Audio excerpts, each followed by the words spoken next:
आदाब। खबर दोपहर के साथ आप सबसे रूबरू हूं मैं हिना जुबैर और खबर दोपहर में आज हम बात करेंगे महाराष्ट्र में गहरे होते सियासी बहरान के ताल्लुक से किसके क्या कुछ बयान सामने आ रहे हैं। मुख्तलिफ जो पॉलिटिकल पार्टीज हैं वो किस तरह से अहम मीटिंग्स का इनेकाद कर रही हैं। इन्हीं तमाम चीजों पर आज हम खास बात करेंगे खबर दोपहर में। चलिए शुरुआत करते हैं।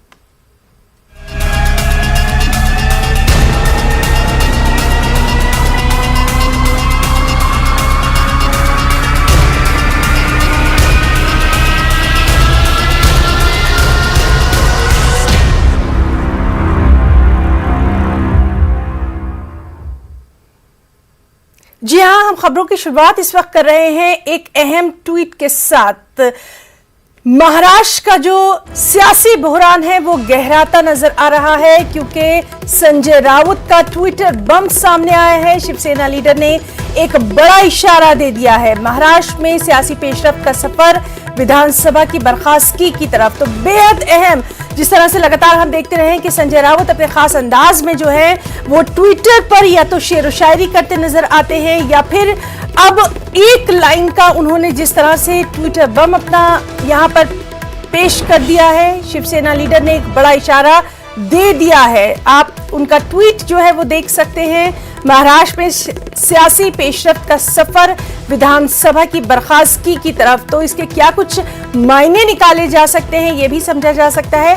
कुछ भी कहना अभी क़ब्ल वक्त है, वक्त से पहले 1 बजे का इंतजार हमें करना होगा जब अहम मीटिंग जो है वहां पर होने वाली है। इस सब के बीच में दिल्ली में भी अहम मीटिंग कांग्रेस की जो है वो चल रही है। साथ ही साथ गुवाहाटी पर क्या कुछ हालात है वहां पर भी हमारी नजर बनी हुई है। तो बहरहाल महाराष्ट्र का जो सियासी बहरान है वो गहराता नजर आ रहा है और अब से कुछ ही देर बाद इस पिक्चर के, इस तस्वीर के साफ होने की उम्मीद भी की जा रही है। बहरहाल ट्विटर पर संजय राउत ने अपने खास अंदाज में हालात हाजरा पर जिस तरह से वो अपना तबसरा करते नजर आते हैं, शेर व शायरी करते नजर आते हैं या फिर एक लाइन में उन्होंने जिस तरह से अभी जो सूरत हाल है वो बयान कर दी है और बड़ा इशारा दिया है कि महाराष्ट्र में सियासी पेशरफ्त का सफर विधानसभा की बर्खास्तगी की तरफ।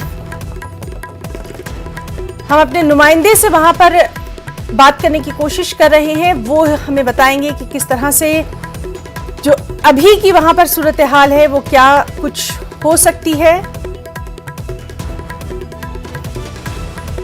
तो शिवसेना के बागी लीडर एकनाथ शिंदे बागी अरकान असेंबली के साथ सूरत से गुवाहाटी पहुंचे। ये तमाम सूरत हाल हम आपको बता रहे हैं। गुवाहाटी एयरपोर्ट पर 3 बसों के जरिए उन्हें होटल ले जाया गया। बागी अरकान असेंबली के इस्तकबाल की जिम्मेदारी बीजेपी रुकने पार्लियामेंट प्रणब लोचन दास को दी गई। गुवाहाटी एयरपोर्ट पर एकनाथ शिंदे ने 40 अरकान असेंबली की हिमायत का दावा किया। ये भी कहा कि वो बाला साहब ठाकरे की हिंदुत्व की विरासत को आगे बढ़ाएंगे। इस सब के बीच में शिवसेना के बागी लीडर एकनाथ शिंदे के नई पार्टी बनाने का इम्कान भी लगातार जाहिर किया जा रहा है। एक तस्वीर जो है अरकान असेंबली के साथ एकनाथ शिंदे की वायरल हुई। तस्वीर के मुताबिक शिंदे ने आजाद ग्रुप के लिए दरकार नंबर यानी 37 मुकम्मल कर लिया है। तो लगातार अहम वहां के जो हालात है उस पर नजर बनी हुई है। एक और अहम खबर आपको दे दें, उद्धव ठाकरे और शरद पवार महकमा दाखिला से नाराज नजर आ रहे हैं। बड़ी तादाद में अरकान असेंबली की मुंतकली पर शरद पवार ने अपनी नाराजगी का इजहार किया है। खुफिया एजेंसी को इसकी जानकारी कैसे नहीं हो पाई। दरअसल एनसीपी के कोटे से हैं वज़ीर दाखिला दिलीप विलसे पाटिल और इन्हीं के महकमे पर शरद पवार ने अपनी नाराजगी का इजहार किया है। तो देखिए एक और अहम खबर, पल पल का अपडेट न्यूज़ 18 उर्दू पर लगातार कहीं ट्विटर के जरिए यानी ट्वीट के जरिए क्या कुछ हालात है महाराष्ट्र में, वहां की सियासत में, उसकी जानिब इशारा किया जा रहा है। और अब ये जराए के हवाले से अहम खबर आ रही है कि उद्धव ठाकरे और शरद पवार महकमा दाखिला से नाराज हैं। और महकमा दाखिला कौन संभालता है? एनसीपी की कोटे से वज़ीर दाखिला दिलीप विलसे पाटिल हैं। दरअसल इतनी बड़ी तादाद में अरकान असेंबली की मुंतकली पर नाराजगी का इजहार किया गया और पूछा है शरद पवार ने कि खुफिया एजेंसी को आखिर इसकी जानकारी कैसे नहीं हो पाई। हालांकि क्या कुछ वहां पर हालात हैं इसके ताल्लुक से हम बात करने की कोशिश करेंगे। वहां मौजूद हमारे नुमाइंदे उनसे हम जुड़ने की कोशिश कर रहे हैं। वो हमें बताएंगे कि अभी वहां पर जिस तरह से सूरत हाल देखी जा रही है, बयानात तो लगातार आ ही रहे हैं। संजय राउत बेहद अहम इस बात को माना जा रहा है। उन्होंने जो ट्वीट किया, अभी कुछ देर पहले तक वो कहते नजर आ रहे थे कि सब कुछ ठीक है और एकनाथ शिंदे से बात भी हो रही है। उन्होंने साफ तौर पर कहा था कि न वो कहीं जा सकते हैं, न हम जो है वो अलग हो सकते हैं उनसे। जाहिर सी बात है कि एकनाथ शिंदे एक कदावर लीडर माने जाते हैं, नेता माने जाते हैं। और जिस तरह से अब कुछ ही देर पहले संजय राउत ने ये ट्वीट किया और बड़ा इशारा दिया कि महाराष्ट्र में सियासी पेशरफ्त का सफर विधानसभा की बर्खास्तगी की तरफ। 1 बजे अहम मीटिंग भी होने वाली है, उस पर भी लगातार हमारी नजर बनी हुई है। गुवाहाटी में जिस तरह से लगातार हम देख रहे हैं कि क्या कुछ हालात हैं, वहां पर भी लगातार नजर बनी हुई है। सबके बीच में आपको ये भी बता दें कि महाराष्ट्र में जो सियासी बहरान जारी है, उसके दरमियान रियासती गवर्नर भगत सिंह कोश्यारी को अस्पताल में एडमिट कराया गया है। दरअसल गवर्नर भगत सिंह कोश्यारी को HN रिलायंस अस्पताल में दाखिल कराया गया है। जानकारी के मुताबिक कोश्यारी मंगल बुध की दरमियानी शब कोरोना से मुतासिर पाए गए, यानी कोरोना पॉजिटिव पाए गए हैं। इसी के बाद उनको HN रिलायंस हॉस्पिटल में एडमिट करवाया गया है। तो जिस तरह से ये उम्मीद की जा रही थी कि उनसे भी लोग मिल सकते हैं, तो अब वो चूंकि अस्पताल में एडमिट हैं, कोरोना पॉजिटिव हैं, इस पर भी हम बातचीत करेंगे।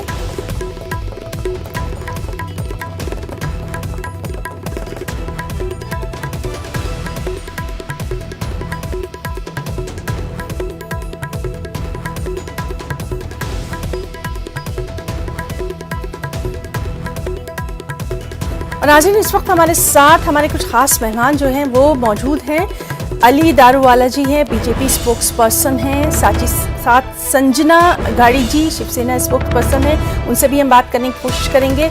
विजय सिंह कौशिक जी जो कि सीनियर जर्नलिस्ट हैं, ब्यूरो चीफ हैं, मुंबई के हालात पर उनकी लगातार नज़र बनी हुई है, वो भी हमारे साथ मौजूद हैं। उनसे भी हम बात करने की कोशिश करेंगे। सीधे सबसे पहले हम विजय कौशिक जी, हम आपका रुख करना चाहेंगे।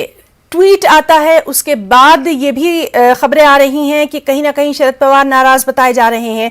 क्या कुछ अभी आप इस तरह जो महाराष्ट्र की सूरत हाल है, किस तरह से देखेंगे? देखिए, हमें लग रहा है कि सरकार का जाना तय है। अभी तीनों दलों की सरकार का ये सोच है कि बीजेपी सरकार न बना पाए, वो विधानसभा बर्खास्त करने की सिफारिश कर सकते हैं। हालांकि विधानसभा बर्खास्त करना न करना वो तो राज्यपाल के हाथ में है, और राज्यपाल क्या करेंगे वो सारे लोग जानते हैं। लेकिन फिलहाल ये कहा जा सकता है कि सरकार का खतरा बढ़ गया है और सरकार का जाना तय दिखाई दे रहा है। जी विजय जी, आपसे ये भी जानना चाहेंगे, जिस तरह से लगातार बात हो रही थी कि एकनाथ शिंदे जो हैं वो कहीं ना कहीं नाराज नजर आ रहे हैं, वो लगातार वो बयानात दे रहे थे, आपने और हमने देखा था पिछले दिनों भी वो लगातार बयानात दे रहे थे कि पार्टी में उनको वो अहमियत, वो इंपॉर्टेंस नहीं दी जा रही है जिसके वो हकदार हैं, क्योंकि बाला साहब के काफी करीबी भी वो माने जाते रहे हैं। यानी कहीं ना कहीं कुछ चूक हुई है आपस में ही। देखिए, वो इधर उन्होंने खुल के नाराजगी अपनी नहीं जाहिर की। केवल उनकी नहीं है, नाराजगी पूरी पार्टी में थे। शिवसेना के सारे विधायक नाराज थे, और शिवसेना के विधायक तो चाहते ही नहीं थे कि कांग्रेस और एनसीपी के साथ सरकार बनाए। जिनके खिलाफ उन्होंने चुनाव लड़ा था, चुनाव में जिनके खिलाफ जनता ने उनको वोट दिया था, उन्हीं के साथ जाके सरकार बनाना देखता उनको लग रहा था कि जनमत का अपमान है। और दूसरे शिवसेना एकदम हार्डकोर हिंदुत्व वाली पार्टी रही है, और ये दोनों पार्टियां जो है सेकुलर रही हैं, हमेशा हिंदुत्व के विरोध में रही हैं। तो उनको पता था कि हम चुनाव के मैदान में जाना पड़ेगा तो जनता को क्या जवाब देंगे, कैसे भगवा झंडा के साथ कांग्रेस का झंडा लगाएंगे। लेकिन ये सरकार इसलिए अभी तक 2.5 साल पूरे हो गए कि 2 साल तो कोरोना में चले गए। जी। तो इसलिए कोरोना की स्थिति में ऐसी हालत थी कि ऐसा कुछ सरकार गिराना बनाना भाजपा के लिए भी संभव नहीं था, और कोई इसके बारे में सोच नहीं सकता। लोगों की जान के लाले पड़े हुए थे। तो इसलिए जो लोग बोलते हैं कि 2.5 साल सरकार चल गई, इसको 2.5 साल सरकार चलने में सबसे बड़ा रोल जो है वो कोरोना का रहा है। 2 साल तो कोरोना में चला गया। और इस सरकार में अगर किसी की चल रही थी तो हमारी तो हम लोगों की नेताओं से, विधायकों से, मंत्रियों से बातचीत होती रहती है। वो ऑफ द रिकॉर्ड बातचीत में कहते थे कि सरकार केवल एनसीपी की है, ये सरकार भी केवल एनसीपी के चल रही है, एनसीपी के लोगों का काम हो रहा था और वित्त मंत्रालय भी उनके पास था, केवल उन्हीं के विधायकों को पैसे मिल रहे थे विकास के लिए निधि। और शिवसेना के लोगों की बहुत बड़ी शिकायत थी, उनकी सबसे बड़ी शिकायत थी कि सीएम साहब उनकी शिकायत सुनते नहीं, उनसे मिलते नहीं, तो शिकायत सुनेंगे क्या। आपको पता होगा सीएम साहब 2 साल बाद मंत्रालय गए थे और सारे अखबारों में खबर छपी थी कि मुख्यमंत्री मंत्रालय पहुंचे। तो इससे बड़ा हास्यास्पद क्या हो सकता है कि मुख्यमंत्री मंत्रालय मुख्यमंत्री का कार्यालय होता है, वहां पे सारे मुख्यमंत्री रोज जाते हैं, मुख्यमंत्री के मंत्रालय जाने की खबर छपती है अखबारों में। इससे बड़ा हास्यास्पद तो कुछ हो ही नहीं सकता, देश में शायद ऐसा कहीं हुआ हो। जी, और विजय जी आपसे ये भी जानना चाहेंगे, और नाज़रीन आप स्क्रीन पर देख सकते हैं हमारे साथ संजना गाड़ी जी भी मौजूद हैं। संजना मैम, आपका भी बहुत हम वेलकम करना चाहेंगे खबर दोपहर में, और इससे पहले भी लगातार कई बार हम बात कर चुके हैं। शिवसेना स्पोक्स पर्सन है संजना जी, अभी क्या कुछ कहना चाहेंगी, आपका फर्स्ट रिएक्शन जानना चाहेंगे फौरी तौर पर जो तमाम हालात चल रहे हैं। मुझे मेरा आवाज आ रहा है? जी मैम, प्लीज प्लीज। तो जो कल से यहाँ पे हो रहा है, ये मैंने कल भी बताया कि शिवसैनिकों को ये समझना मुश्किल है कि ऐसे कैसे हुआ अचानक। जो एकनाथ शिंदे जी शिवसेना के बहुत ही अच्छे समर्थक रहे हैं, बहुत ही अच्छे कार्यकर्ता नेता रहे हैं, तो कहीं पे आज भी हम शिवसैनिकों को ये आस है कि कोई चर्चा होगी, और इसमें जैसे संजय राउत जी ने बोला कि उनकी भी बात हुई है, तो इस पे कोई ना कोई मार्ग जरूर निकलेगा और सब पूरा परिवार फिर से इकट्ठा हो जाएगा। मैम, आपसे ये जानना बेहद जरूरी हो गया है कि अभी आपने भी देखा होगा, आई एम श्योर कि एक ट्वीट आया है संजय राउत जी का, जिसमें उन्होंने कुछ इशारा भी दिया है। मैं आपको उनका ट्वीट जो है वो भी बता देती हूं, जो उन्होंने अपने ट्वीट पे ये बात कही है कि महाराष्ट्र में सियासी पेशरफ्त का सफर विधानसभा की बर्खास्तगी की तरफ, किस तरह से इसके मायने निकाले जाएंगे? आप फिर से जरा बता सकते हैं? महाराष्ट्र में जो सियासी इस वक्त सूरत हाल चल रही है, तो उसका जो सफर है विधानसभा की बर्खास्तगी, यानी कहीं ना कहीं विधानसभा को बर्खास्त करने की तरफ, उसकी डायरेक्शन में ये अभी। और नाजरीन, हम आपके तमाम तर जो मेहमान हैं उनसे बातचीत जारी रखेंगे। इस वक्त की बेहद अहम खबर, महाराष्ट्र का सियासी बहरान गहराता नजर आ रहा है। वज़ीर आला उद्धव ठाकरे इस्तीफा देंगे। न्यूज 18 लोकमत के हवाले से ये बड़ी खबर हम आपको दे रहे हैं। सीधे रुख करेंगे हमारे साथी अमित राय का। अमित, बेहद अहम खबर है, डिटेल्स चाहेंगे।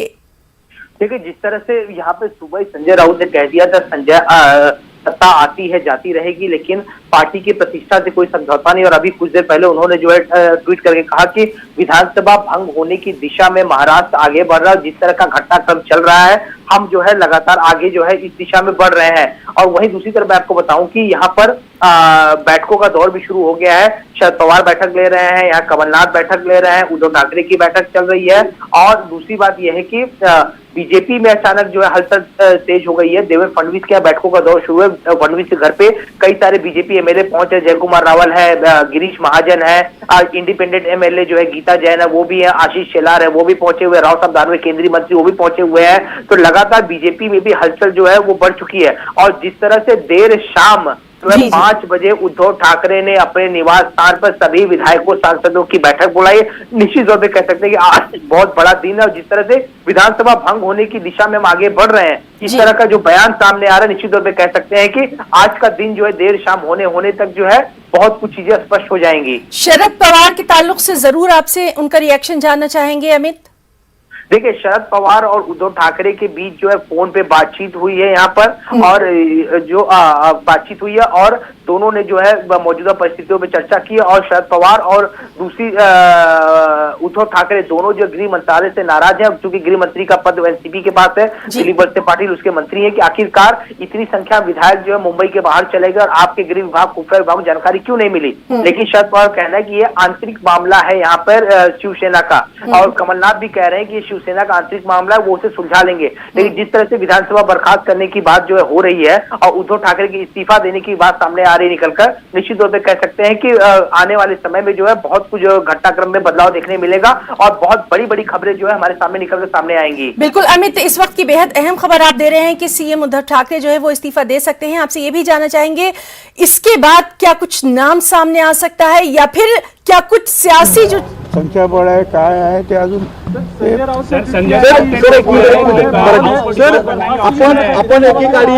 आपण एकेकाळी शिवसेना सोडली होती, त्यावेळेस देखील बंड झाला होता. शिवसेनेनंतर अनेक मोठ्या नेत्यांनी सोडली, त्यावेळेसही बंड झाला होता. पण आता एकनाथ शिंदेच्या मागे जवळपास शिवसेनेतले 2/3 पेक्षा अधिक लोक जात आहेत. हे नेमका असंतोष शिवसेनेच्या आमदारांचा का? कारण की तुमच्या वेळेसचं तुमचं कारण एक होतं, राज ठाकरेंच्या वेळेसचं एक कारण होतं, नारायण राणेंच्या वेळेस. पण आता त्याचं कारण काय ते सांगतातच आहेत ना, तुम्ही लोक दाखवतातच. मी काय एवढी अस्वस्थता किंवा हिंदुत्वाची भूमिका ही शिवसैनिक आमदारांची होती का, असा मुद्दा आहे. मला नाराजी होती का? आमच्या माझ्या तर कानावर कधी आलं नव्हतं असं काय होतंय म्हणून.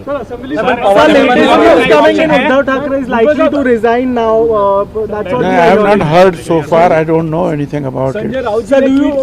What Sanjay Raut? I do not know. I do not.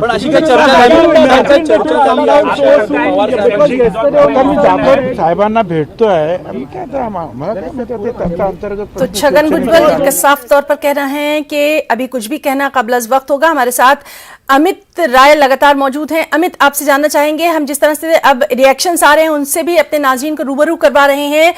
अगर सीएम उद्धव ठाकरे जो है वो इस्तीफा दे देते हैं, उसके बाद क्या कुछ रणनीति होती है, इसके ताल्लुक से कोई भी अहम जानकारी हमारे सूत्र दे पा रहे हैं?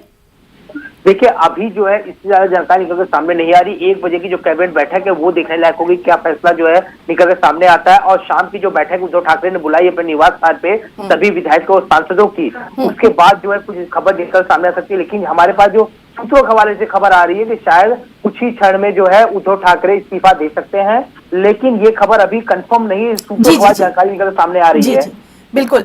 और अमित, लगातार आपसे हम तमाम तर अपडेट अपने नाज़रीन तक पहुंचाते रहेंगे. फिलहाल के लिए बहुत बहुत शुक्रिया आपका अदा करना चाहेंगे. तो नाज़रीन, आपको बता दें कि महाराष्ट्र का जो सियासी बहरान है वो गहराता नजर आ रहा है. वज़ीर आला उद्धव ठाकरे इस्तीफा देंगे. न्यूज़ 18 लोकमत के हवाले से ये अहम खबर जो है ये आ रही है. हम संजना जी से भी लगातार बात कर रहे हैं. हमारे साथ विजय कौशिक जी मौजूद हैं, सीनियर जर्नलिस्ट हैं. अली दारूवाला जी भी मौजूद हैं. संजना जी से तो हम रिएक्शन जानेंगे ही, क्योंकि वो भी अभी जो हालात हैं उस पर उनकी भी नजर है. अली दारूवाला जी, क्या कुछ कहना चाहेंगे? वेट एंड वॉच की पॉलिसी है या फिर लगातार मीटिंग्स का दौरा है देवेंद्र फडणवीस जी के वहां? मैम, आपके माध्यम से मैं ये एकदम क्लियर और स्पष्ट करना चाहता हूँ, ये जो भी कुछ हुआ है ये नी-जर्क रिएक्शन नहीं, बल्कि ये प्लान्ड है. भारतीय जनता पार्टी को इसका कोई इल्म नहीं है. ये जो इंटरनल जो नेचुरल अलायंस, जो मैं अगर आपके चैनल पे आप देखेंगे 2-2.5 साल से मैं कहते रहा हूँ, क्या ये नेशनल अलायंस है? ये इंटरनल जो जागरण उनके पार्टी के अंदर हुआ है, बॉम्बे इलेक्शन के पहले उन्होंने ये जान लिया है वो राष्ट्रवादी और कांग्रेस के साथ अगर इलेक्शन में जाते हैं तो जनता उन्हें नाकारेगी. जनता जनार्दन का जो रुझान है वो टुवर्ड्स सैफरन अलायंस है, not with NCP and Congress. Point number 1. Point number 2, second breaking आपके माध्यम से आपने ये अभी ऐलान करना चाहिए, क्या जो 8 इंडिपेंडेंट एमएलए है महाराष्ट्र में, जिसका नेतृत्व बच्चू कडू जी करते हैं, जो यहाँ पर मंत्री भी है, उन्होंने स्वयं विदाउट एनी अंडरस्टैंडिंग, उन्होंने अगर ये अलायंस होने जाता है तो उन्होंने बीजेपी को अपना समर्थन क्लियर किया. और जो शिवसेना के लोग हैं, हम लोग उसके बारे में कुछ नहीं कह रहे. मैं आपको पहला मालूम, वंदनीय बाला साहब ठाकरे का जो हमारा पार्टी का जो हमारा रुझान रहा है, उसके लिए हम उनका आदर करते हैं. उद्धव ठाकरे जी बहुत सुलझे हुए नेता है. अगर पार्टी का अगर यहाँ पे रुख होता है तो आप ये बात जानिए, उद्धव ठाकरे जी इसके खिलाफ नहीं जाएंगे, क्योंकि वो काफी सीजन और काफी सीनियर पॉलिटिशियन है. बहुत ही नपे तुले अल्फाज का यहाँ आपने अली दारूवाला जी इस्तेमाल किया है, और कहीं ना कहीं एक समझदार पॉलिटिशियन की तरफ ये इशारा भी करता है कि आगे सिचुएशन क्या कुछ हो सकती है.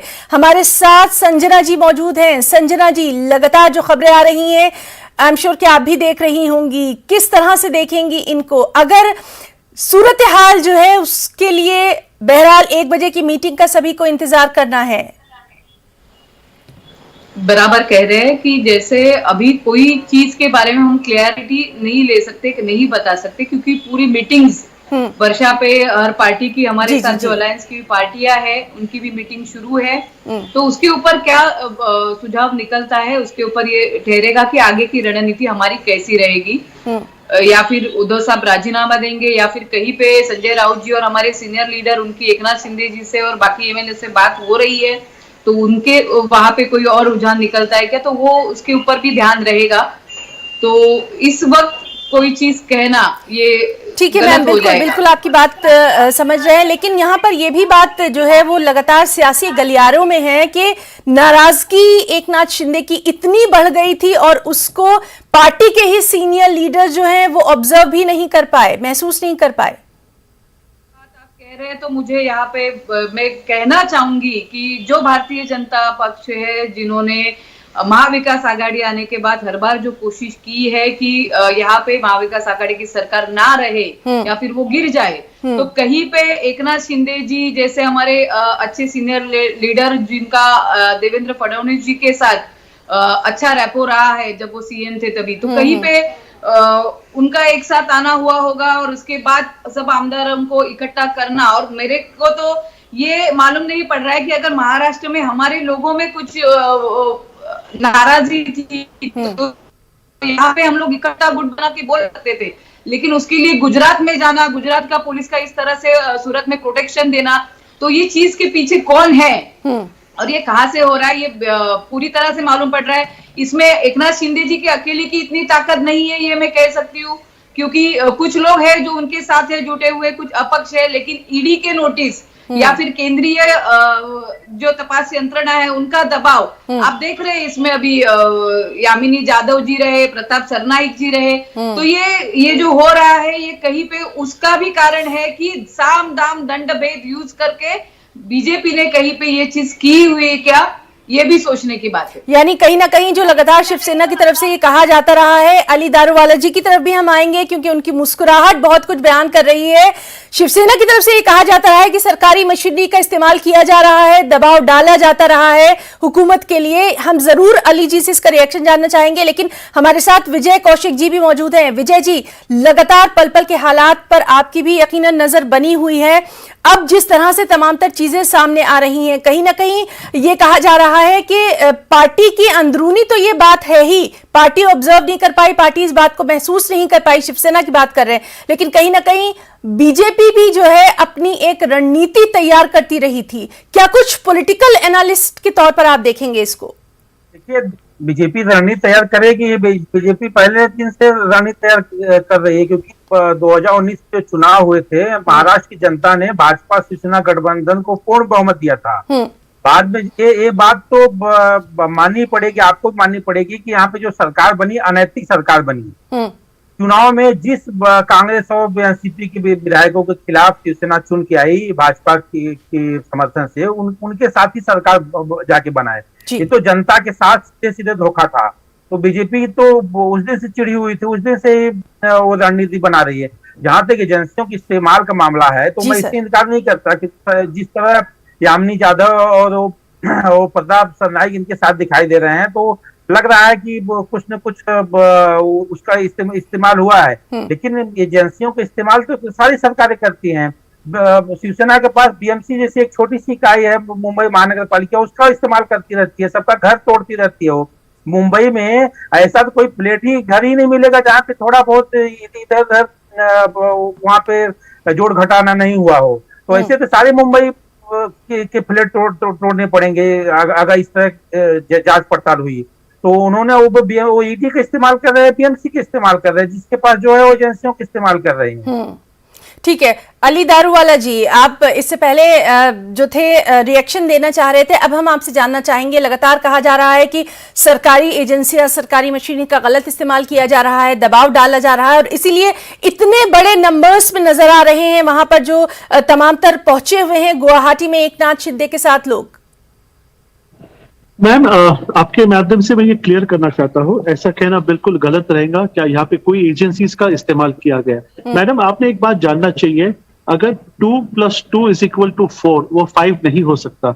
अगर इन्फोर्समेंट डायरेक्टरेट के पास कोई इंफॉर्मेशन, ऑथेंटिक इंफॉर्मेशन है और उसके अगर मनी ट्रेल्स लिंक इस्टेब्लिश होते हैं, जब भी जाकर उसके ऊपर एक्शन होती है, भले वो भारतीय जनता पार्टी का मामला हो, कांग्रेस या राष्ट्रवादी का। जब तक कोई यहाँ पे सबूत नहीं मिलता, आप ये आम जनता को, यहाँ पे हमारा संविधान ने उतना अधिकार दिया है, हम किसी को आप किसी को और इनकी सरकार जो भी कह रहे थे बीएमसी, कोई किसी को तकलीफ नहीं देखते। अगर आप साफ है तो आपको किसी को डरने की जरूरत नहीं है। अगर इनमें अगर दबाव का तंत्र था तो आपके पास कोर्ट था, अगर आप कोर्ट में जाके वहां से इंस्टेंट रिलीफ पाते थे। अनिल देशमुख जी के केस में अगर आप देखेंगे मनी ट्रेल्स इस्टेब्लिश हुआ है। अगर नवाब मलिक जी के केस में आप देखेंगे तो आपके चैनल पे मैंने कम से कम 15 से 20 डिबेट किए हैं, उसके अंदर मनी ट्रेल इस्टेब्लिश हुए। हसीना पारकर गोवा वाला कंपाउंड, ये पूरा कांड अगर आप देखेंगे तो सब इस्टेब्लिश हुआ है। इवन माननीय कोर्ट ने उन्हें बेल रिजेक्ट किया है। इसके अंदर अनिल परब जी का जो इन्फोर्समेंट डायरेक्टरेट का जो चला है वो होटल का, आपके माध्यम से मैम आप जानते हो, आप खुद होस्ट रह चुके हो, सब इस्टेब्लिश हुआ है, डॉक्यूमेंटेड एविडेंस है एंड देयर इज नथिंग। ऐसा नहीं कि आसमानी वहां से कुछ इन्फॉर्मेशन आती नहीं है। तो ये इतनी बड़ी तादाद में जो अभी गुवाहाटी की जानिब जिन लोगों ने रुख किया है, तो कहीं ना कहीं नाराजगी है, इसीलिए गए हैं, दबाव नहीं है। उसका जवाब मैं देता हूं। ये जो हुआ है, it is the 53 point policy of Narendra Modi. जो 53 पॉइंट्स को लेके जो हम आखिरी मानस तक के जो हमारी विचारधारा को लेके जा रहे हैं, उससे चलते, उसे पसंदी, उसे लाइक करती है जनता। ये एमएलए जब अपने मतदार संघ में जाते हैं मैम, तो ये जनता से बात करते हैं। जनता से उन्हें ये पल्स मिला है, क्या हमें नरेंद्र मोदी भारतीय जनता पार्टी के साथ रहना है, क्योंकि लोगों का जन कल्याण जो 2-2.5 साल में अच्छा काम हुआ, उद्धव जी ने भी बहुत अच्छा काम किया, उसको हम नकारते नहीं। ठीक है अली दारूवाला जी, लगातार वहां के हालात पर हमारी नजर बनी हुई है, लगातार इस बात पर हम बात कर रहे हैं। संजना जी, फौरी तौर पर आपसे यहाँ पर लास्ट कमेंट हम जरूर चाहेंगे कि अभी जो हालात चल रहे हैं किस तरह से देखेंगी? अभी जो चल रहा है, अभी जो हो रहा है, उसमें हमारे जो एकनाथ शिंदे जी और उनके साथ गई हुई टीम के साथ बात होने के बाद ही कुछ निर्णय ले सकते हैं उद्धव साहब जी। और उनसे मुझे कहीं पे ये विश्वास है कि हमारे लोग हैं, ये सचमुच इनके साथ बात करके कोई एक अच्छा। चलिए ठीक है, आप लगातार शिवसेना की स्पोक्स पर्सन हैं, तो आप भी यही बात कह रही हैं कि अभी कुछ भी कहना वक्त से पहले होगा, हालांकि हम कुछ खबरें दिखा रहे हैं। विजय जी, फौरी तौर पर आपसे जानना चाहेंगे, लगातार खबरें आ रही हैं, ट्विटर प्रोफाइल भी चेंज हो रहे हैं, किस तरह से देखेंगे? Last comment. मुझे लगता है कि सरकार का जाना तय है और बीजेपी सरकार बना पाती है या राष्ट्रपति शासन लगता है, वो बात की बात है, लेकिन ये सरकार का जाना तय है। क्योंकि अगर ठीक है, बिल्कुल, और इसी कंक्लूजन के साथ हम अपने खबर दोपहर का इख्तिताम करते हैं, लेकिन खबरों का सिलसिला लगातार यहाँ पर जारी रहेगा। अपने तीनों मेहमानों का हम बहुत बहुत शुक्रिया अदा करना चाहेंगे। इजाजत दीजिए, आदाब।